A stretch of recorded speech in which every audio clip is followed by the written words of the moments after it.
बदन गोर छै भूख सँ भेल कारी। प्रणाम सब गोटे के। आइ एकटा गीत बहुत ही मार्मिक गीत ये जिनकर रचनाकार छथिन आदरणीय मैथिली पुत्र प्रदीप जी। बहुत सुंदर एहिमे गरीबी के बहुत नीक से वर्णन केने छथिन और एते सुंदर वर्णन छै जे हमरा बुझाइया पत्थर दिल जे हेतै सेहो पिघल जेतै गीत सुनि कऽ। और बहुत नीक एहिमे एक एक लाइन, एकटा लाइन एहिमे बहुत सुंदर छै जे साँझ बहुरिया सासुर एली कोबर बनल आकाशे।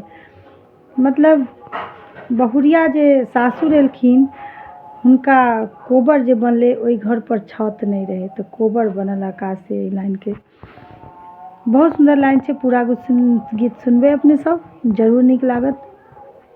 सुनाबे छी। पहिरी लाल साड़ी,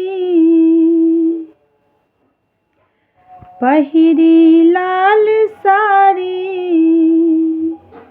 उपारे खेसारी। बदन गोर छै भूख सँ भेल कारी। बदन गोर छै भूख सँ भेल कारी। साँझ बहुरिया सासुर एली कोबर बनल आकाशे। दिन में प्रियतम बोइन निकलकै तै भेल राति उपासे। बसल छै पिया, बसल छै पिया सेहो अन्न के घरारी। बदन गोर छै भूख सँ भेल कारी। बदन गोर छै भूख सँ भेल कारी। काजर बिना नयन अनुरंजित तेल बिना छौ मांगे। ठोर में फुफरी रंग न लागै दुल्हिन दुबरिया के। जगत सँ बेचारी, जगत सँ बेचारी बनल छै अनारी। बदन गोर छै भूख सँ भेल कारी।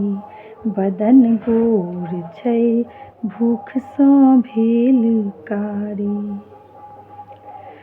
रूप गरीबी सँ थकुचेलै तदपि पैर छै भारी। बयस किशोर कोना चलि एलै बहुत लजाएली नारी। पवन जोर सकतै, पवन जोर सकतै ने आँचर सम्हारी।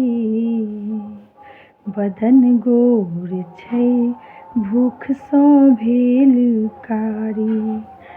बदन गोर छै भूख सँ भेल कारी। भोरे उठि कऽ खेत एलै नहि जानी कखन घर जेतै। प्रियतम सेहो माटि कटै छै के घर चूल्ही जरेतै। प्रदीपो ने जानै, प्रदीपो ने जानै के करतौ पुछारी। बदन गोर छै भूख सँ भेल कारी। बदन गोर छै भूख सँ भेल कारी। बदन गोर छै भूख सँ भेल कारी।